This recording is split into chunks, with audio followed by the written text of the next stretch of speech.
all my activities don't have to be about the strategy.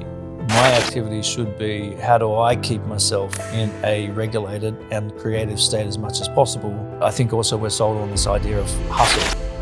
Hustle is like you just get the work done. The more hours that you put in, the Alex Hormozy method of you do more hours and you'll be ahead of everybody else, but at what cost? And I think that that's actually purpose. It's not like the vehicle. It's not like I love Amway. Amway is the vehicle. No, it's like I think you could put that same energy and passion and presence into any company or any idea. If you're doing an administration task that you could pay somebody $10 an hour to do, by you insisting that you're going to continue doing that, you're placing a value of yourself on $10 an hour. But there is a bet that you have to take. All right, I'm going to spend 70 on this person. I'm left with 30, but that 70,000 is an investment which is going to return me another 200,000. So that's the entrepreneur's bet. And you've got to be willing to take the bet over and over and over again. But there's things that are unseen that's like blocking their growth. And it's like helping them move through that and create that transformation, which I believe is from the inside out, right? If you want something new, you have to shift your thoughts, your feelings, your actions in order to level up with that, right?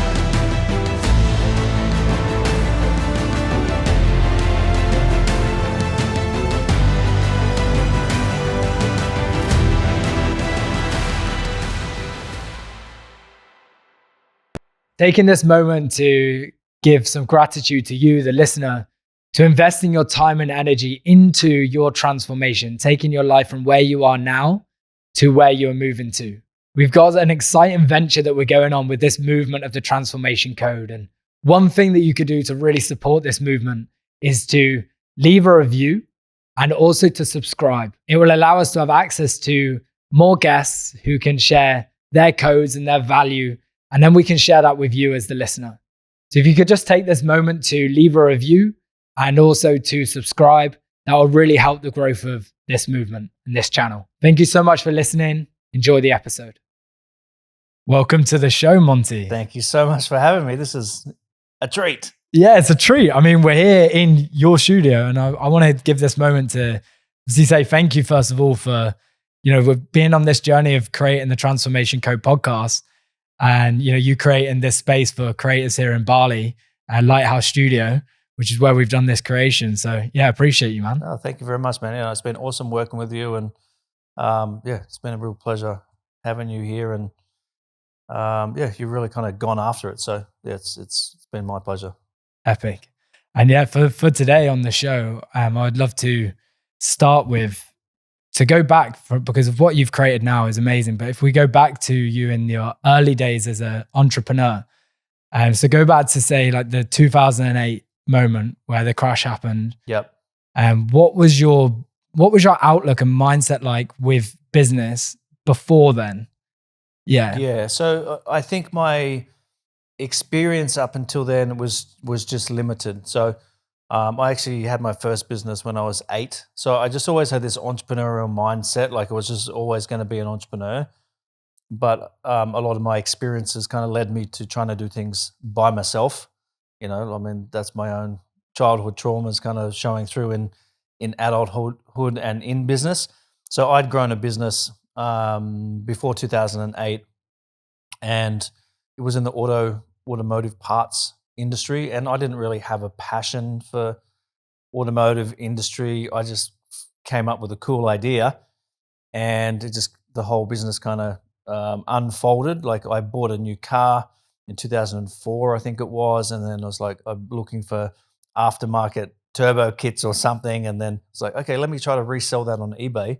I bought it from America, resold it for like 3 times, and I was like, okay, that's a cool idea. And then I just added my own products, started manufacturing in China, and it kind of evolved that way.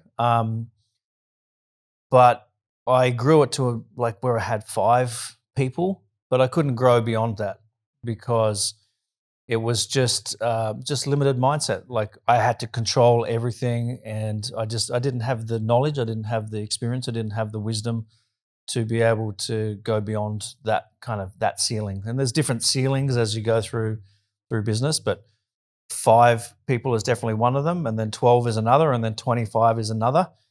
and there's different journeys you go on up to that. But up until that point, I didn't know any better, So yeah. Yeah. So what was your mindset like at 5 people? Like, what were the challenges and the struggles that you were going through at that point? It was just limited bandwidth. It wasn't.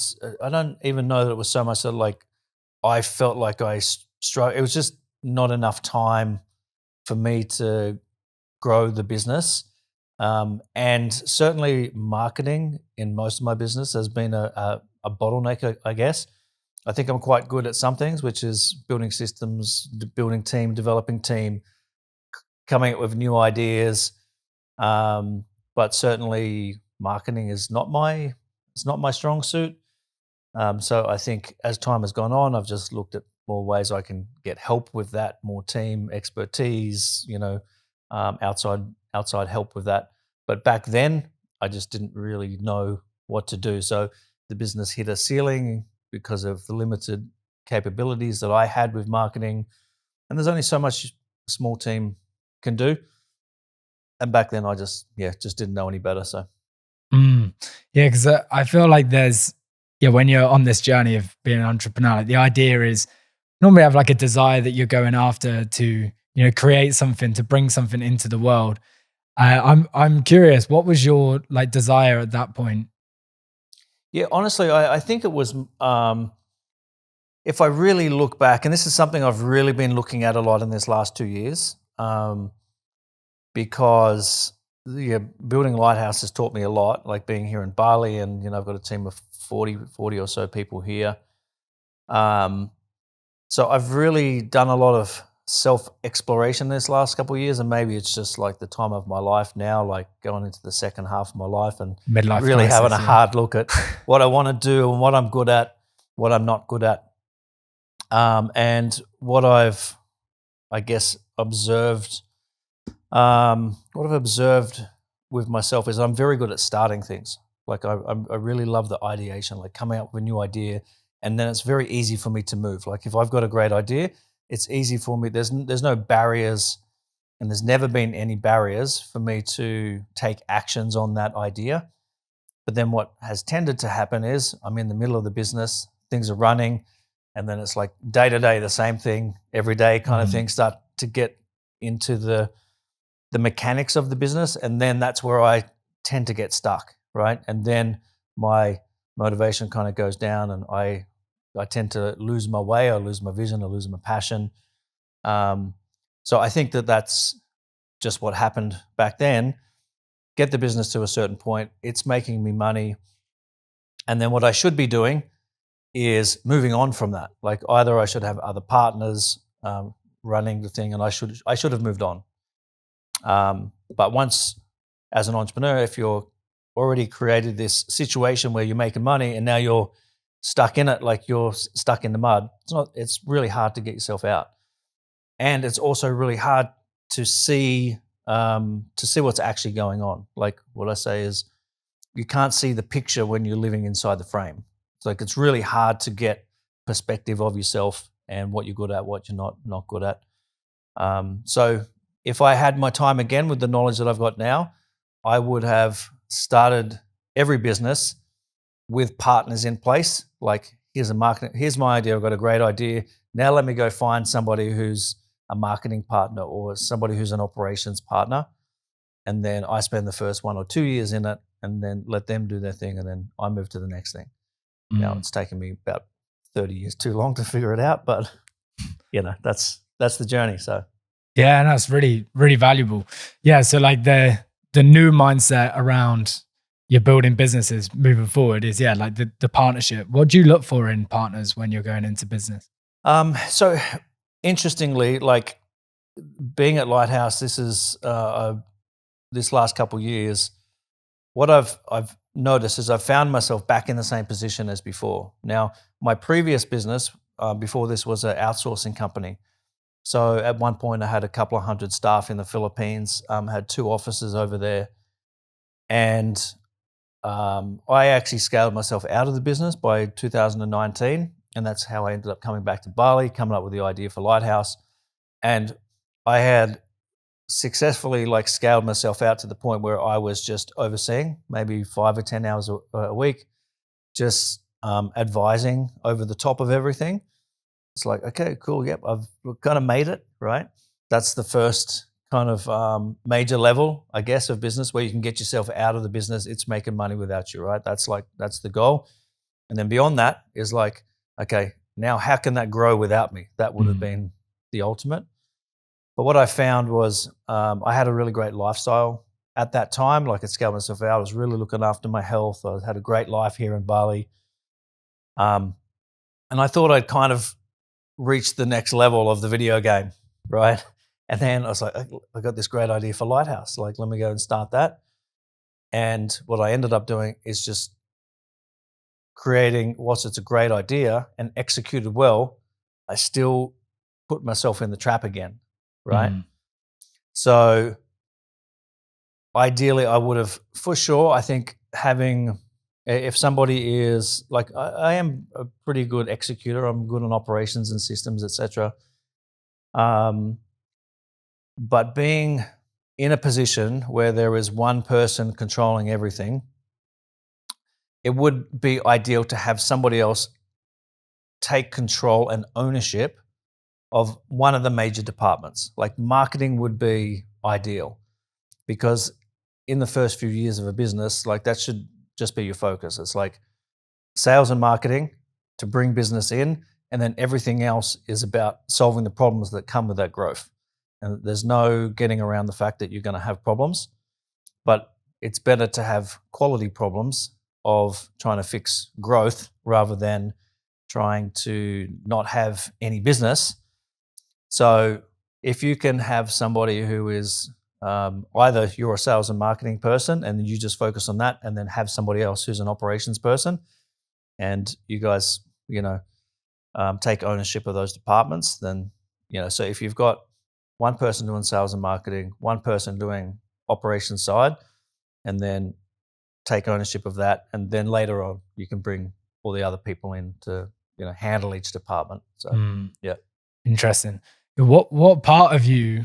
So you went from getting it, building the business, and being a big part of the business, like in the operations, and then you had the realization, and then when you relaunched Lighthouse, you kind of got yourself back into a similar situation. Yes. What part of you do you think wanted to recreate that? Ooh, that could be a deep question. This is it's been hard for me, because I'd already thought I'd reached that next level of the video game, and I naively thought, okay, yeah, I don't have to do that again, but I want to create a situation, which then makes it harder, because then when I'm in it again, then I'm judging myself for it, because I should have already passed that, right? So yeah, I think the part of me that maybe recreated that is probably the part of me that doesn't want to rely on anybody else. Like, so from being young, I had my first business when I was 8, and I think that was just out of desperation to get out of the situation that I was in, and this belief that I developed from when I was young, that I'm on my own, and if I'm going to create something, it has to be up to me. Now, that sure is a positive attribute, but it's also a double-edged sword, and you can't live your whole life like that. Like, that'll get you so far, but that's a lonely existence, trying to build things or relationships where there's a unconscious belief in the background that you're all on your own. If that's there kind of running the show in the unseen way, then it's going to cause problems for sure. Yeah, and I feel that a lot of my friends and who I chat to are entrepreneurs as well, but that's certainly a belief which I've had to work with and work through as well, where that like lone wolf mentality. Yeah. You're like, if I'm going to do something, I'm just going to do it on my own, because I know then I'm going to do it up to a certain standard. And that shows up in all areas of life. Yeah. What message would you share to an entrepreneur or someone who knows that is under the surface because of their external and the way that they show up, Yeah. What message would you share with them? Yeah.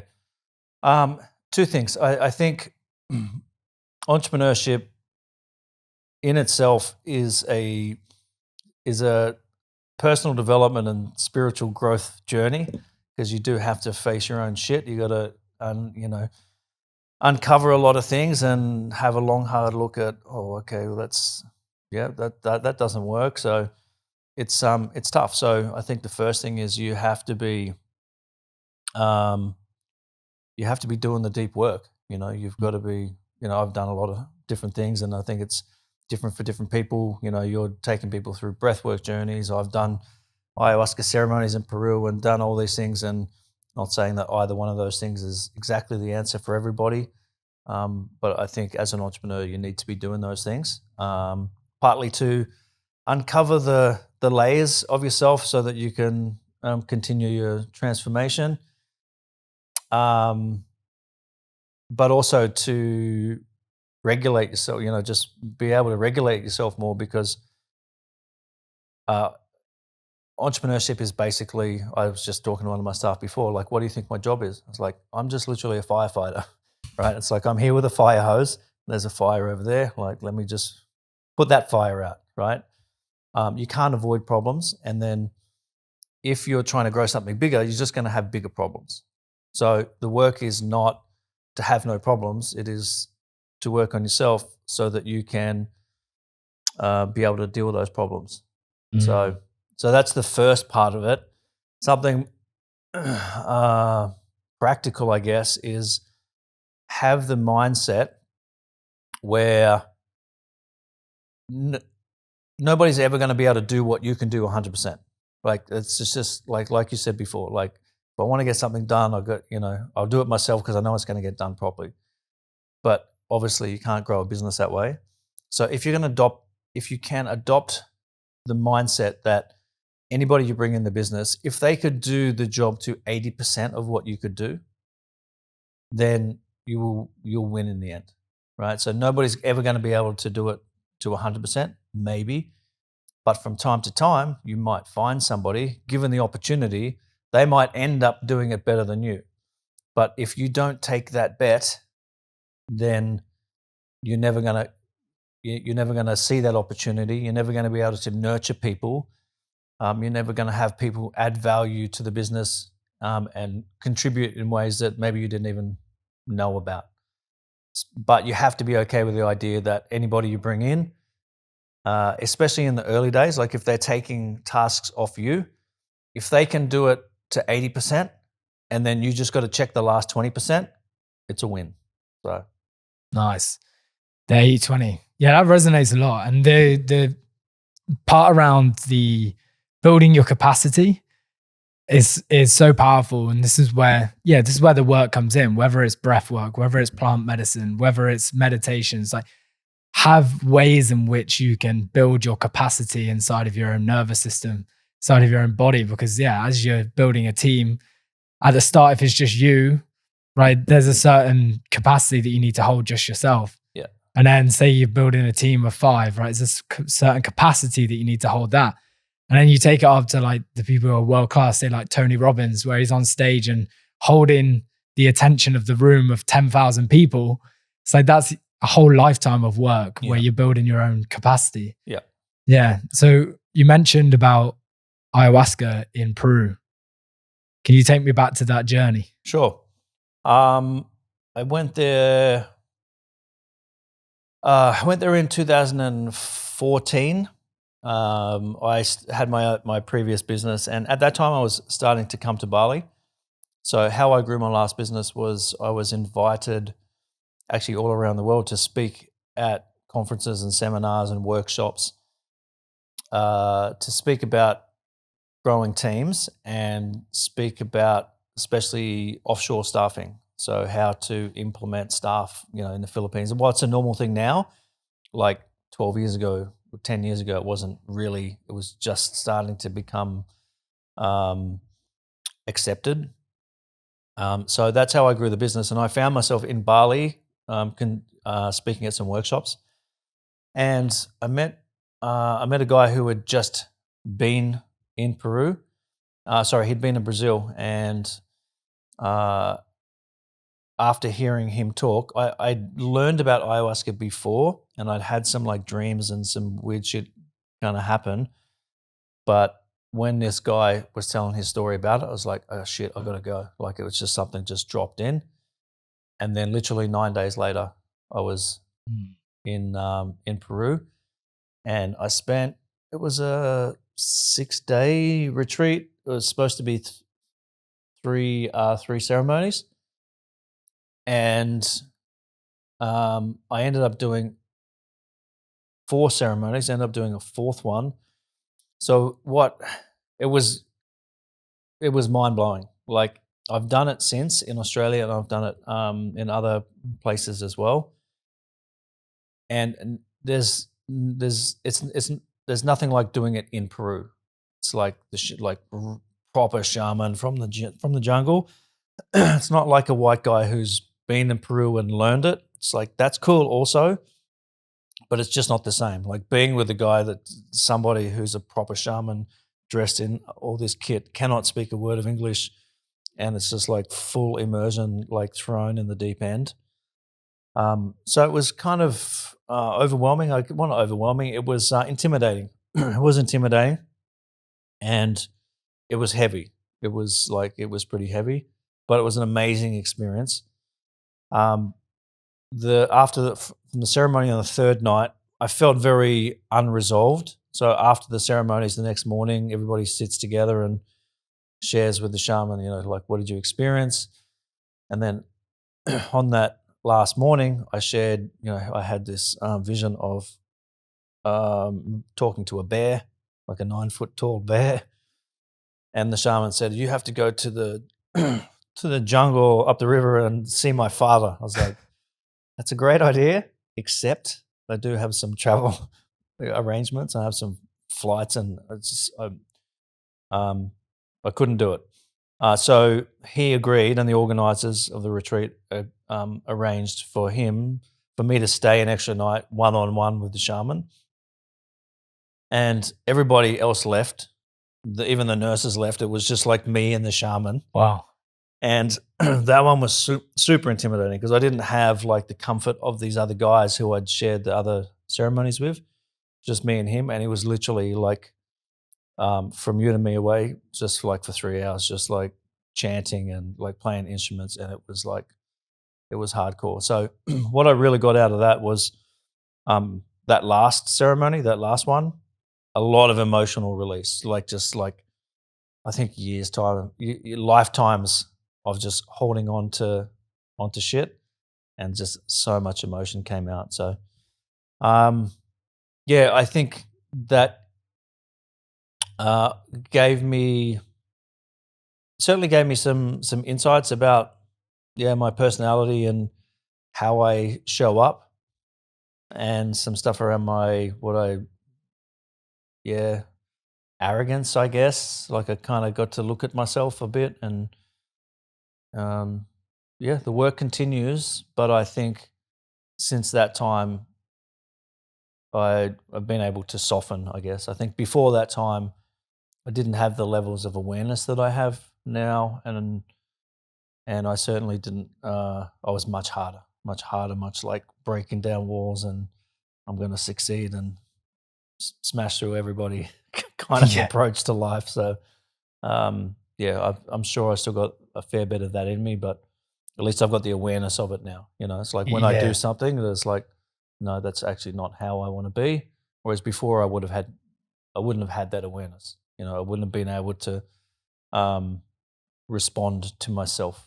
So that's awesome. And that is like the first step of any transformation, right? Is awareness, because we all have our patterns that are at play in the way that we normally do things, or the way that we run a business or show up. But then having that awareness experience, like ayahuasca, plant medicine, it's like you get to see it straight on. Like you get to see yourself and see your patterns and the way that you've been running life. And then, like the awareness piece of when you go back to your day-to-day life, it's like, actually, do I want to carry on playing that card, or you catch yourself like just as you're about to make that decision, it's like, oh no, I'm gonna or play a catch different himself one. after, like Yeah. when I get angry or something, it's like, okay, sometimes I'm like, I'm okay with it, and other times I'm like, just I really didn't need to do that, so and look, I think it was the second ceremony, I had a vision where I saw myself get hung in a past lifetime. Wow. And so I basically watched myself die, and then I had this whole conversation with him about like my personality, and he was just telling me stuff like his name was James, right? This is me in a past lifetime. This is your past life? Yeah. The guy I believe it to be so. It doesn't matter whether it's like true or not true. Yeah. The message is still the same. This is your experience, yeah? Yeah. And like I was talking to James, and he's like, yeah, the reason you're like this is because of this. And so, yeah, he was like explaining to me why people feel safe around me. And like, but yeah, so it was super interesting. Yeah, I don't need to try to convince people on any of that kind of stuff. Believe what you want to believe. But I think for sure, yeah, if you're open to doing these kind of things, you can really learn a lot. So yeah. And exactly, everyone's experiences are different. Yeah, I'm fascinated by this stuff too, because it's the experience. You've done. Yeah, I've sat with plant medicine with ayahuasca Yeah. and mushrooms, but they're just in the right setting, in the right place with the right people. Yeah. I obviously had growing up where both my parents were police officers, and they were very much in the system. Beautiful upbringing, amazing parents, but like they just weren't on the same wavelength of they just saw it as a drug, like these things. So that was like the programming as I was brought up. And then, as I started to venture and go on my own path, I then, got introduced to people who inspired me, who were creative thinkers, and they would share about plant medicine. And I was like, oh, this is something I'd like to explore. And I think that it's why I feel blessed that I did find to do it first in South America, because knowing what it feels like in a pure form. So I think a lot of people maybe find it in the USA in somebody's apartment in New York or something on a Saturday night, and it's just without the rituals and the proper ceremony and the tradition and all of that. I think it can go wrong, and it really does need to be treated with reverence and honored properly. So yeah, I mean, I understand people do mushrooms for for recreation or whatever, and but it's very different doing these kind of things where somebody is guiding the experience, and they've been trained, and so yeah, just follow the right way. Yeah, for sure. So this kind of leads into, you got your podcast, Down the Rabbit Hole. I'm going to go down the rabbit hole a little bit here. Yeah, when you were experiencing on ayahuasca what felt like a past life, and you were communicating with this James from, who was you in a different life, do you believe that that is a reality that's going on right now? I don't know what I believe. I don't feel fixed. I don't feel fixed that anyone's notion of reality and past lives and dimensions and timelines, so many variations of that. I think maybe it could be all of it. So I try now. I think in the past, I used to want to try to be fixed on the idea of knowing how things work. But now I'm like, I don't know, maybe there's UFOs, maybe there's not. Like, I don't feel so fixed on the idea. I'm more interested in like being open to experiencing new things, but not being so like fixed on that's the way, or that's the thing, or that's the medicine. I think back to the Rabbit Hole podcast, I think especially in COVID, I was quite opinionated and very vocal about a lot of my opinions and thoughts about certain matters which at the time were considered conspiracy theories, all of which turned out to be true. And I think the rabbit hole for me was more about that. It was like I've had for the longest time, for whatever reason, very strong ideas about vaccines. I've never been vaccinated in my life besides tetanus. So for whatever reason, I don't know, maybe there's some karmic thing for me. I don't know.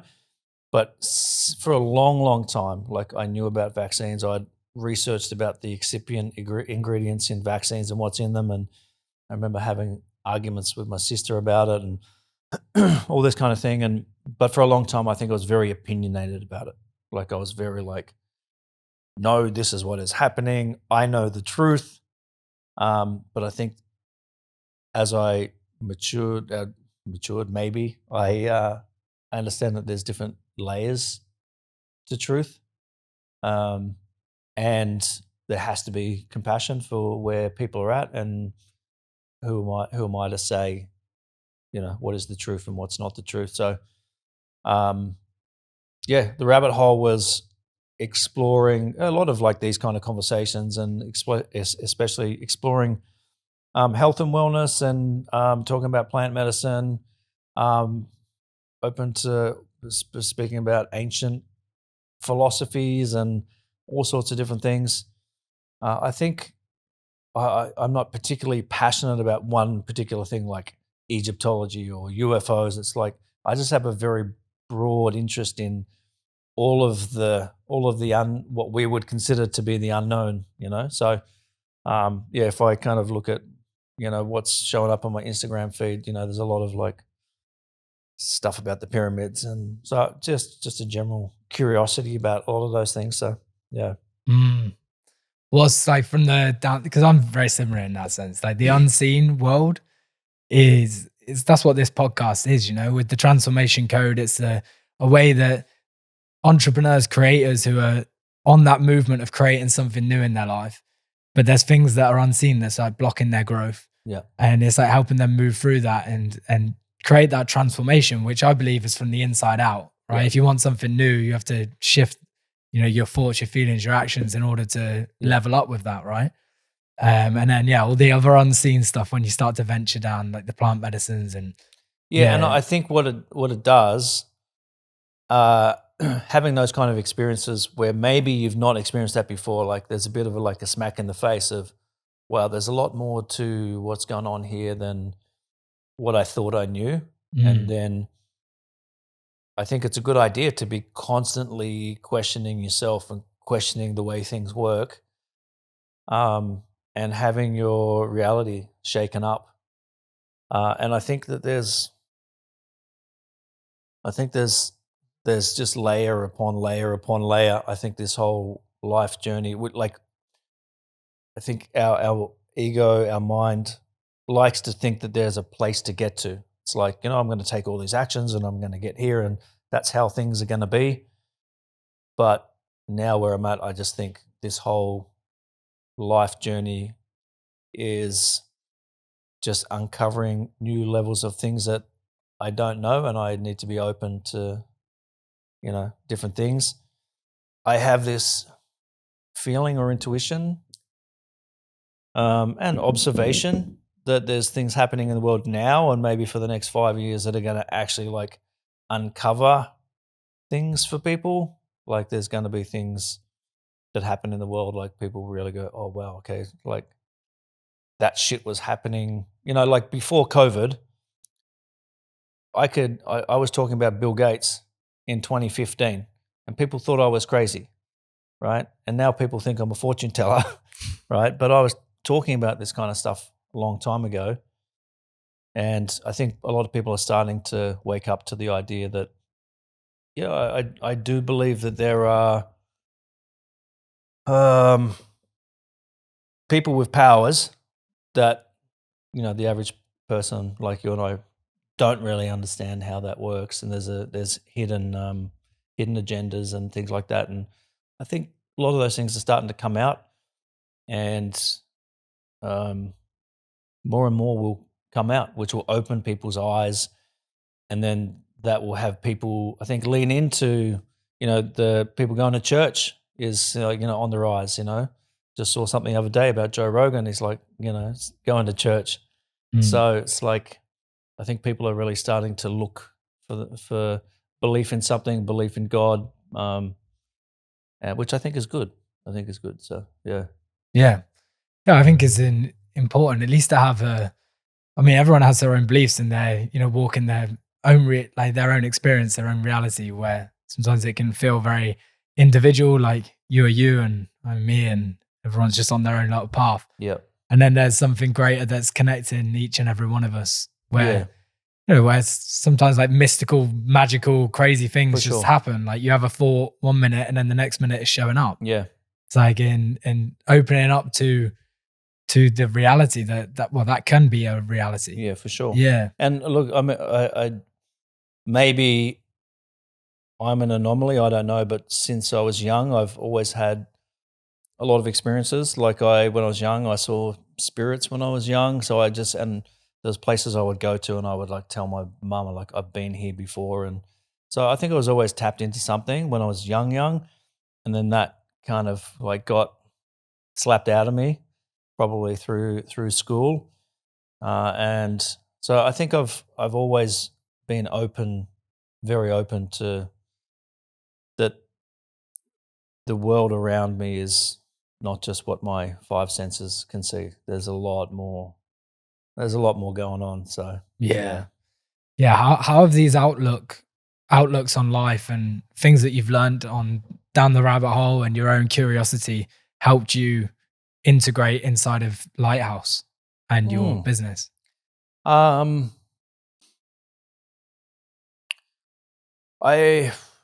like I said before, I think this journey of life is just uncovering new layers, and sometimes we can really relate to the way that somebody shares a story. Like, might have heard the same message from somebody else, but for whatever reason, I hear something similar from you, and then it just, for whatever reason, just lands. Maybe it's timing, maybe it's the energy of that person, maybe there's some link between, there's some connection to a past life, or it's just some energetic connection.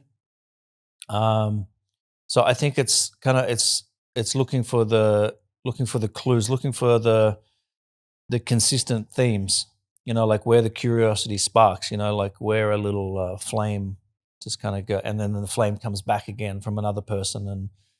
And so I think probably like you, the way that I used to do the podcast was just listening to, I'd have some questions prepared, but then I'd mostly just be like trying to tune in and listen.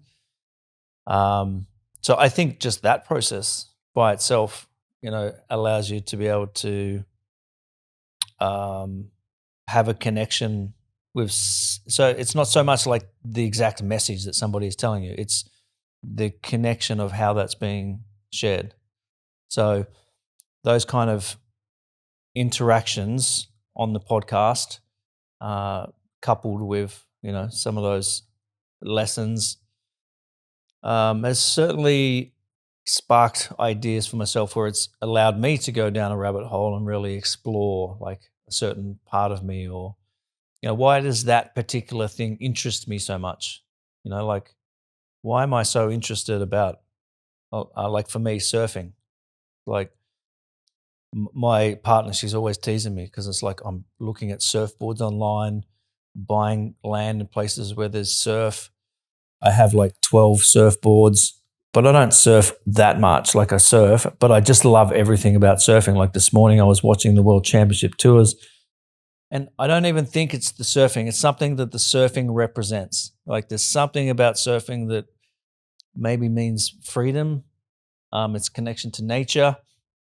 It's some kind of reminder, so it's like looking beyond just the message, like where there's a flame that is lit, like dig into that. Like, why is that burning? You know what I mean? So yeah, I think, anyway, that's probably not so much in relation to what I learned from the podcast relating to Lighthouse, but certainly given me permission to really explore the depths of myself better and how I show up and what I want to do. So yeah.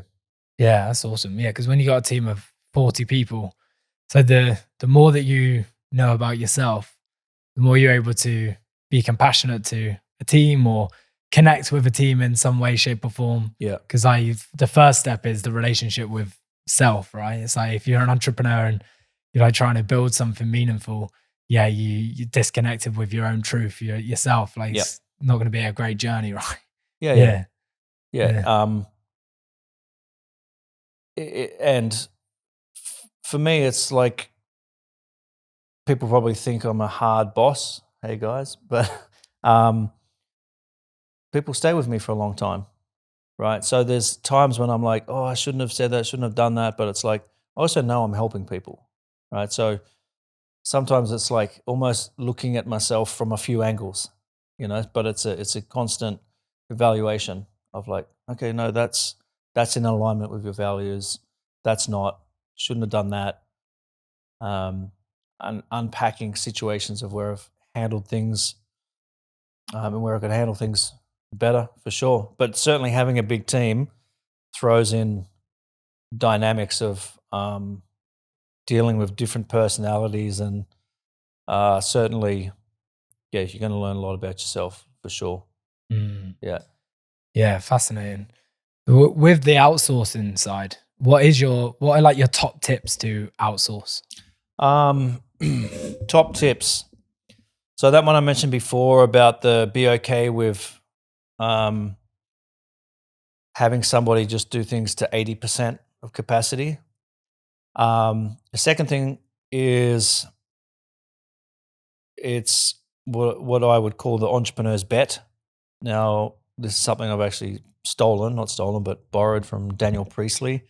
He has a great program called Key Person of Influence.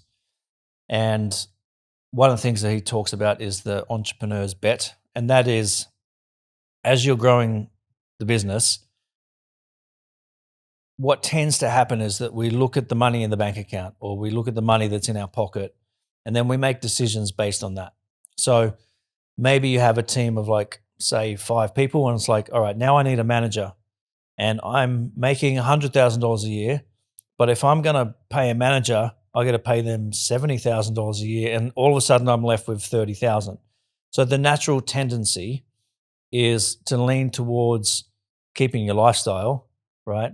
So you can live pretty well off 100 grand, but if all of a sudden you've got to give away 70 of it, so it's very easy to get caught in the trap of thinking very like linearly like that. But there is a bet that you have to take. All right, I'm going to spend 70 on this person. I'm left with 30, but that 70,000 is an investment which is going to return me another 200,000. And so that's the entrepreneur's bet. And you've got to be willing to take the bet over and over and over again. And growing a business and growing a team is just a constant and never ending bet. It's like, I'm going to spend more money and that's going to come back to me somewhere. And this is how most how most people make their money in companies is not from paying themselves a salary through the years. It is building the company, and then in 5 years' time or 10 years' time, they sell out and then they make money. But especially as we're growing the business, it's very easy to get caught up in I've got to pay myself this, and so the more that you can sacrifice in the short term for the longer game, the more that you can adopt that, the better, I think. So that's 2 things. Yeah, that's cool. So yeah, like you take that entrepreneur risk or the entrepreneur bet. Yep. So then the cash that's coming in, you're like, right, I'm going to reinvest it, build a team. And then what would then be your golden nuggets to getting the most out of them? Well, actually, I'll say the third thing, because if somebody's in a position where they have a small team, where I think too many entrepreneurs try to build their team is I hear a lot. The first thing that people think is, oh, I've got to bring in a salesperson. It's like, No, that's the last thing you want to bring in. As the business owner, the founder, the entrepreneur, you should be the one doing the sales, and then you should be giving away everything else, because nobody's going to do the sales as well as you can. So only when you get to like a tipping point where you can no longer, where you have too many leads, or you have too many team to handle, your job as the CEO, the founder, is to be doing sales and closing deals. So the first place to give away tasks is in all your administration. So anything that is a menial task. And what I would teach people when I would speak at seminars, etc., was think of a job and how much you have to pay somebody for that job. So if you're doing an administration task that you could pay somebody $10 an hour to do, by you insisting that you're going to continue doing that, you're placing a value of yourself on $10 an hour. Like, that's the value you're putting on yourself. So you should give away all your administration as much as possible and have as much time left to just focus on high value activities, which is sales and business growth. So I think too many people try to think, oh, well, nobody can handle my emails as well as me. Well, yeah, sure. But can you get somebody to do it to 80% of capacity, of like 80% as good as you? Most likely. And you could probably pay them $10, $15, $20 an hour. So that's where a lot of people, I think, get caught up. Yeah. Yeah. And if someone's listening and they're just like, yeah, that's cool. But and then I've hired people in the past and then they've come on board and I haven't actually got a result. Yeah. So I've better just to do it myself. So what would you share? So this is how I started an outsourcing company, is because I was doing some coaching back in the day before that. And I started working with some people in the Philippines, doing some various tasks, some graphic design and different things, admin. I had a virtual assistant. And I kept churning through the staff. I kept churning through them. I was like, these people are just, oh shit, like these people are idiots. And it took me about 2 years to figure out, well, hang on a second, like I'm the common denominator in all these situations. Maybe it's the way I'm communicating. And when I actually really explored it, I figured out, okay, there's a different way I could communicate to make things more clear and land with people easier. And I shouldn't be so stuck on people needing to understand me the way that I think I should be understood. I need to learn how to communicate in a way that other people are gonna understand more easily, because we tend to think that if people don't understand us, it's their fault, they're the idiot. But actually, maybe we could just take responsibility for the way we're communicating, so it lands differently. And that was actually the whole basis of me starting an outsourcing company, because I was like, oh, okay. So I figured out I figured out that, okay, I was a problem. And then I figured out how to actually make it work. And then I found the right people in the Philippines. And then I went over to the Philippines, and then I ended up telling this other company that they're now going to work for me. And it all just kind of unfolded like that. But it was through me exploring the fact that I was pretty shit at communicating. So that's the first place to look. Yeah, so good. And what was the communication, like the before and after journey of communication? It's being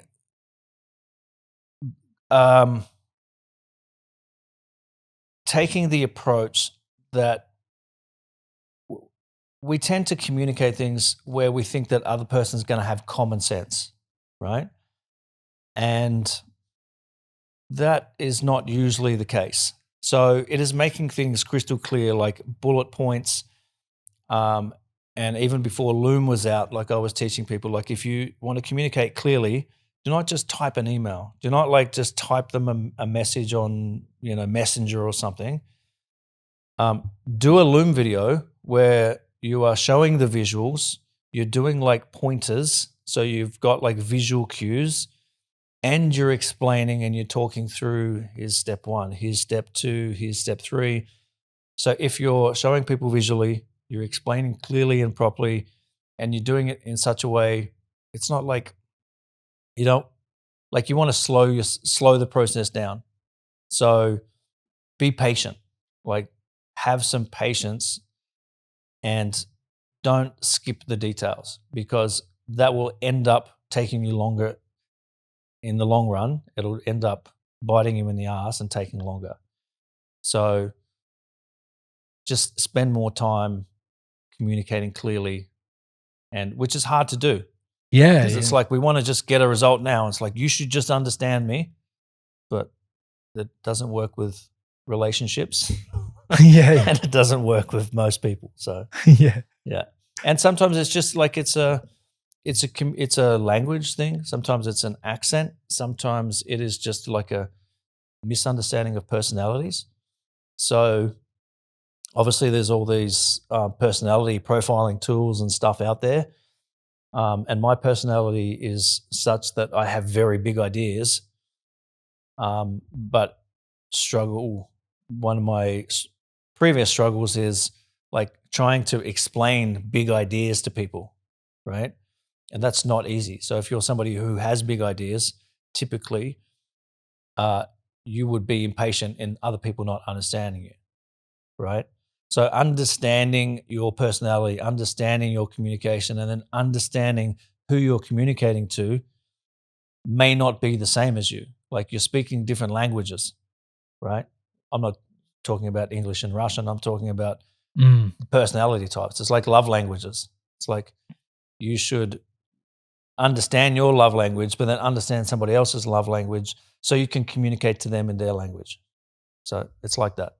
Yeah. Without the love part. Yeah. Got that bit. Yeah. So interesting.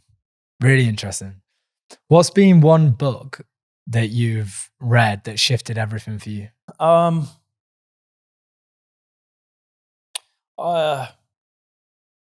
Probably there's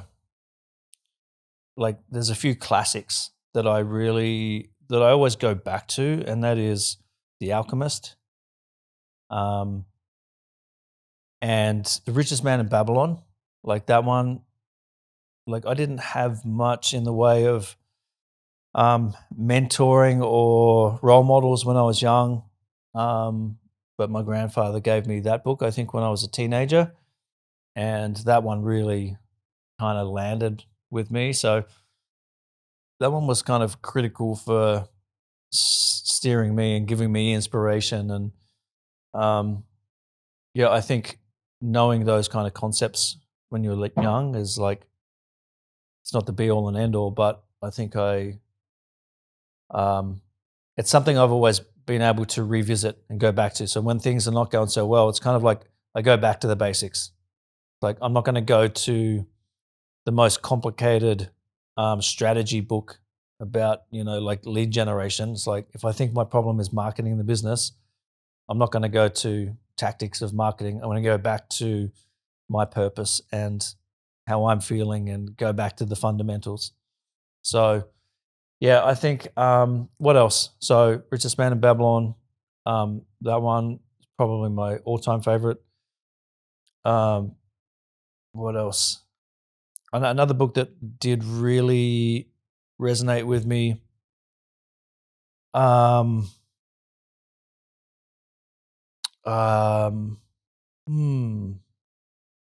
Yeah, I think it's just all classics, like Think and Grow Rich. Yeah, was another a great one. Yeah.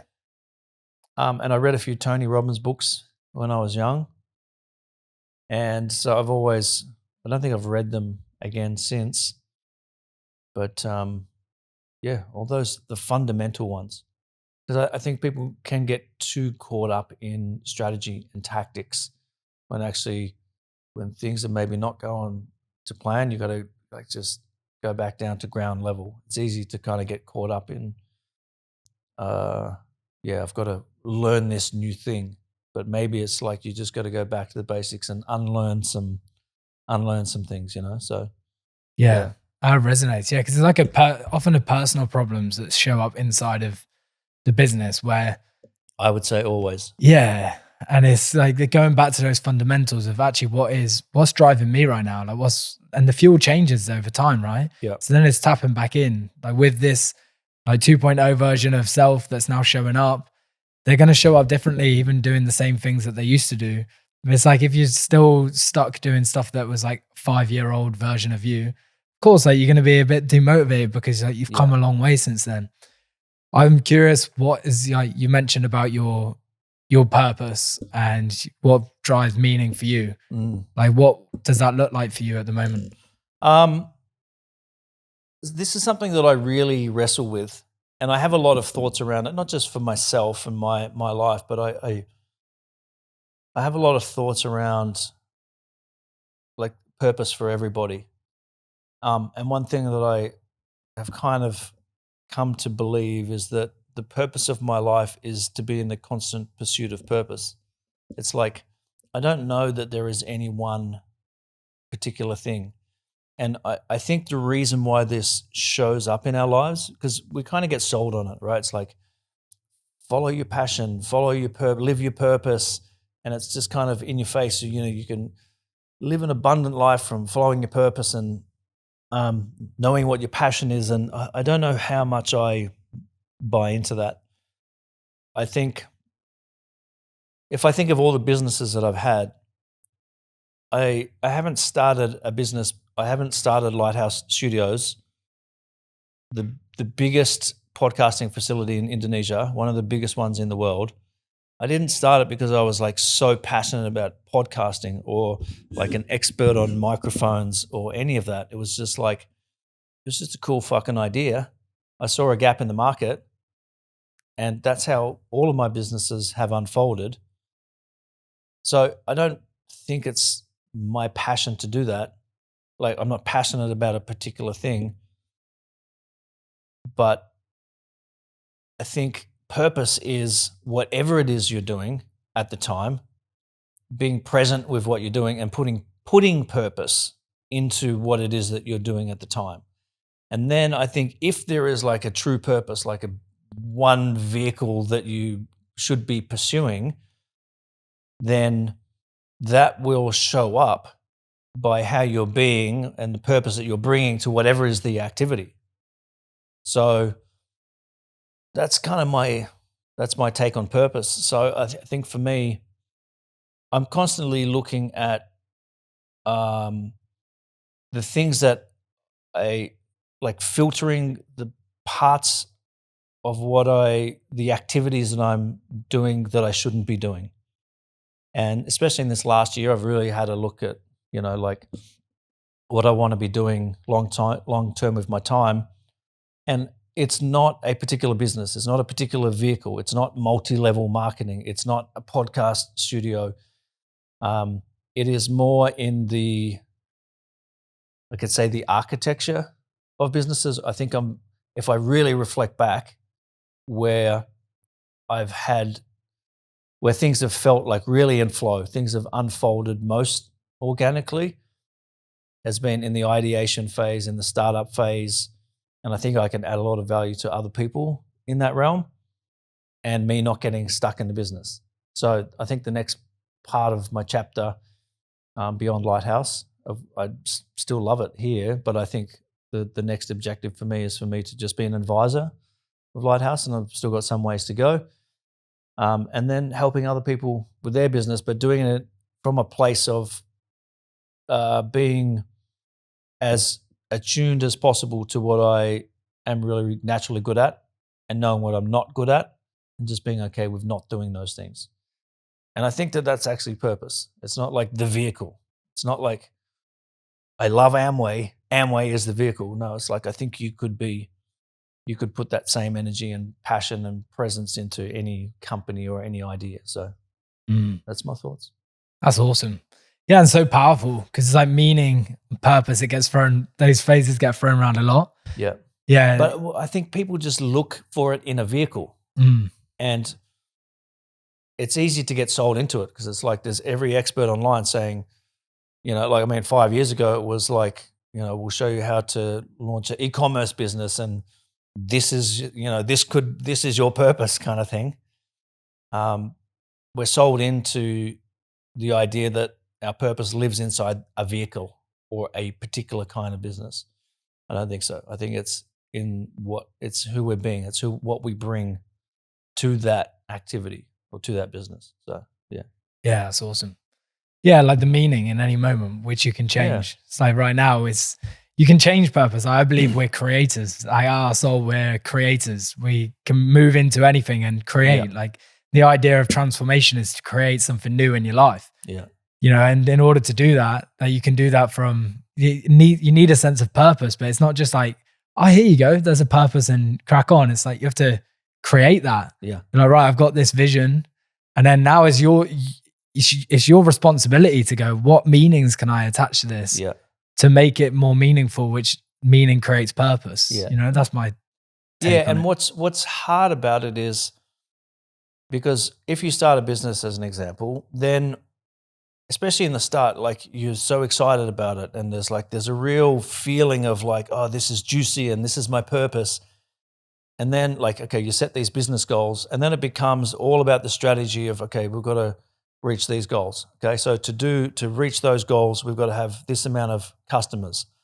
To have this amount of customers, we have to do this many phone calls and we have to do this. And it's the reverse engineering of all the activity then dissolves all that energy of what was the exciting part of the purpose anyway. So it's kind of like this, almost like a pendulum, you got to like try to figure out how to just be tuning back into, the vision, I guess, and that energy. So for me, especially in this last year or so, the work for me has been trying to tap back into a creative energy. So I stopped doing my podcast a couple of years ago because I've been hyper focused on like building the business. But the energy of that is not so much creative. It's an energy of like strategy and fixing. And that's not necessarily going to give me the results that I want. So what I'm coming to learn and be okay with is that all my activities don't have to be about the strategy. My activities should be, how do I keep myself in a regulated and creative state as much as possible? And then what unfolds in front of me from that will be what it will be. And then that's kind of creation rather than, okay, here's our targets. We need this many bookings. What the fuck have I got to do to get that many bookings? And that's all there is. So, it's work. Like, and you'll go through these phases of like dipping in and out of that creativity versus the fixing. But I think also we're sold on this idea of hustle. It's like, hustle is like you just get the work done. The more hours that you put in, the Alex Hormozy method of you do more hours and, you'll be ahead of everybody else. But at what cost, I don't think most people are built like him. I don't think that that's the path for everybody.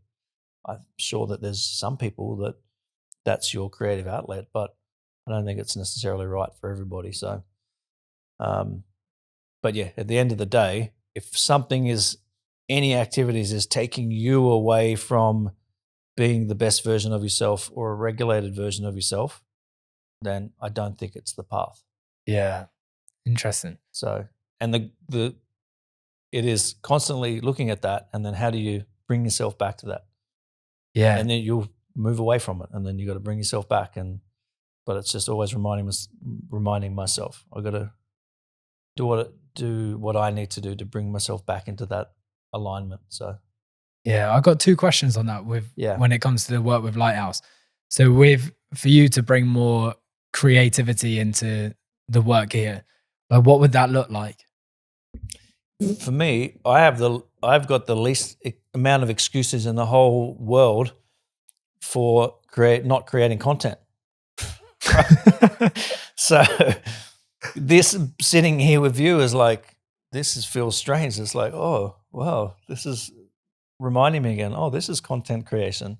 So I'm literally just kind of coming back full circle now to tapping into creating content again.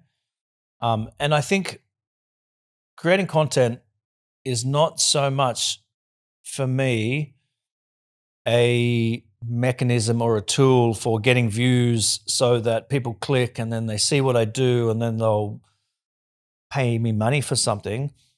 It is me giving myself permission to share and put stuff out there and see what lands as I speak it out, and see what lands out there in terms of what do people resonate with. I think creating, like sharing content, like I can't imagine you're doing this podcast just to sign people up for, to be part of your network.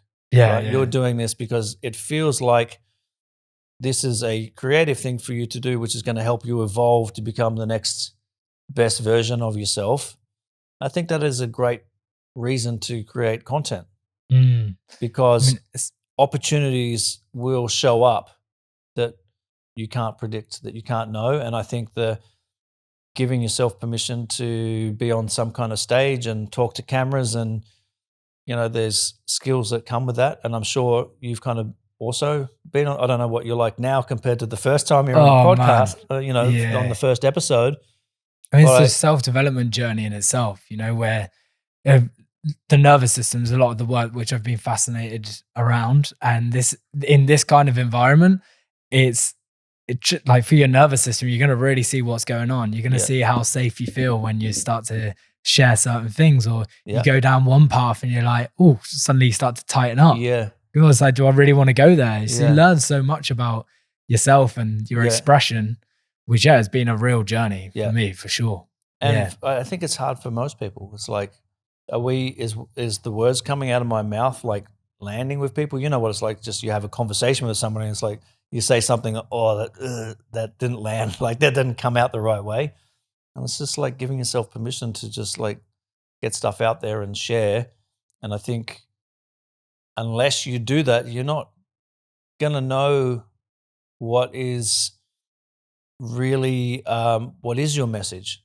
Like if you don't start sharing it out there outwardly, you're not going to refine what that is. And it's going to grow and it's going to evolve over time.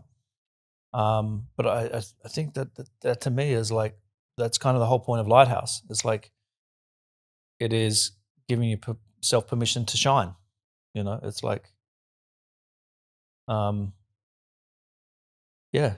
so awesome. for me, that's kind of where I'm at. It's like, I'm kind of coming back full circle to, okay, I want to start sharing some of my wisdom again and some of my thoughts and insights and, kind of where my mind is at the moment. So, yeah.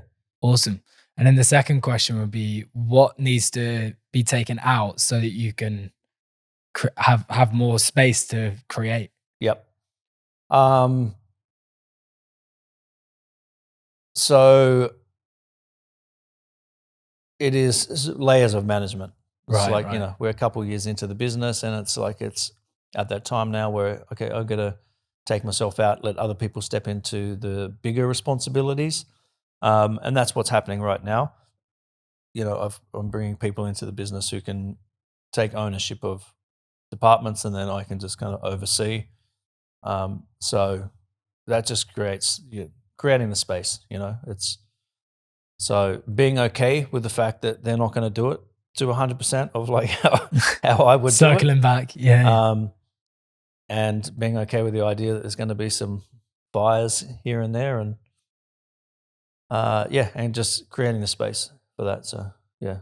Awesome. I'm excited to see what unfolds with the creation. Yeah, to see what like you shared. Sometimes when you're creating this whole journey in itself, because you create something and it's like, is this actually going to land? Is it not? And then the thing I've been playing with at the moment is, does that even matter? Like, because actually the whole journey is, if you get into deeper levels of expression and understanding yourself more and more, then the everything that happens in the external is kind of a byproduct of that self-development journey. And then suddenly you're also inspiring others. Like even putting out a piece of content, like them, rather than being someone who is just scrolling, like you're suddenly a creator on the platform. Like that's going to inspire someone else to create. and then it has a ripple effect. On that, like what I would say is inspiring about you creating this content. I've shared with you before, like you're the best that we've worked with in terms of creating a podcast, right? Now we've created lots of podcasts for people in terms of like the launch sequence and putting the, for you, we're putting all the artwork together, the teasers and the format for the podcast and everything, like everything visually that people are going to see. But the way that you approach it is like, no, I'm going all in. And I don't have all the answers. Like we're launching today and figuring out stuff yesterday and probably still today without my knowledge. And it not needing to be perfect. It's like work it out along the way. And that's inspiring. Like just that way of operating, that way of launching something, like that is very inspiring to people because from my observation, having worked with a lot of people starting a podcast, they get really caught up. It's like, oh, it's got to be this way. It's got to be that way. I don't like how this works. We've had so many people get to episode 5 and then back out of the rest of the launch because they have like these judgments of, oh, this is not, it's judgments of themselves at the end of the day. And they end up falling off the wagon. So I think there's real inspiration in the way that people do things. So it's not even about your content. It's not even necessarily about your message. It's like just getting out there is inspiring. Yeah. So, like don't get so caught up in, articulating your words in a certain way or it's like the most inspiring thing is just the fact that you're fucking out there. So. Yeah, it really means a lot as well. I appreciate that.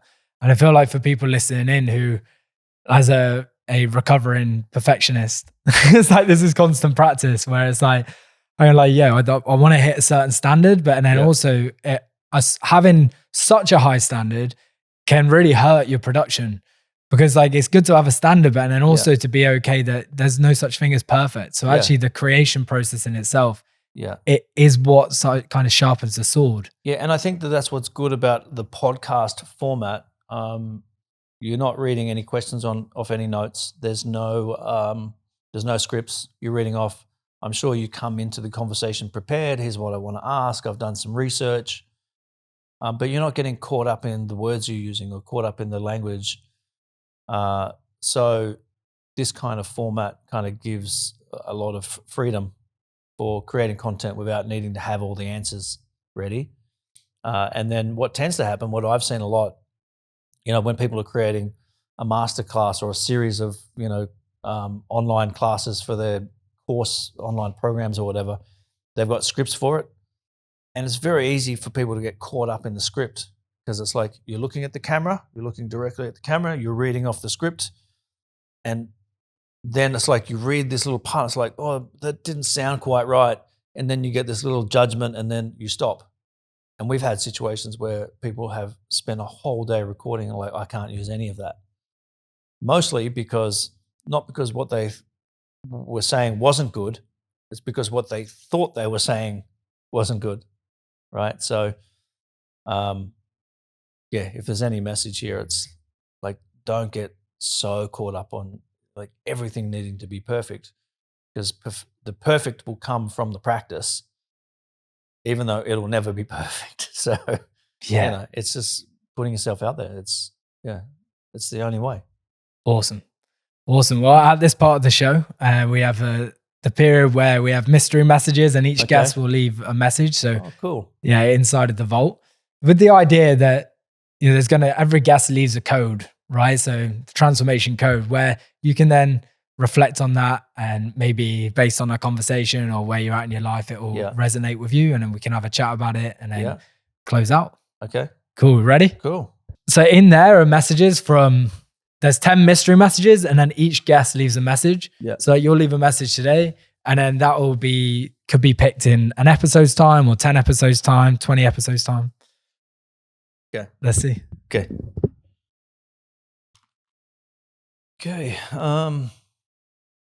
Well, this is relevant. Stop waiting for permission. The path appears when you decide to walk it. Like that's pretty much exactly what we're talking about. Stop waiting for permission. The path appears when you decide to walk it. Boom. Go. That's very relevant. Very relevant. Yeah. Very Cool. relevant to creators as well. Yeah. Yeah, absolutely. Yeah. Anyone who's listening who's like, right, I'm ready to go on that path of creation and step into the next level. Yeah. It's like move. Isn't it? Yeah, exactly.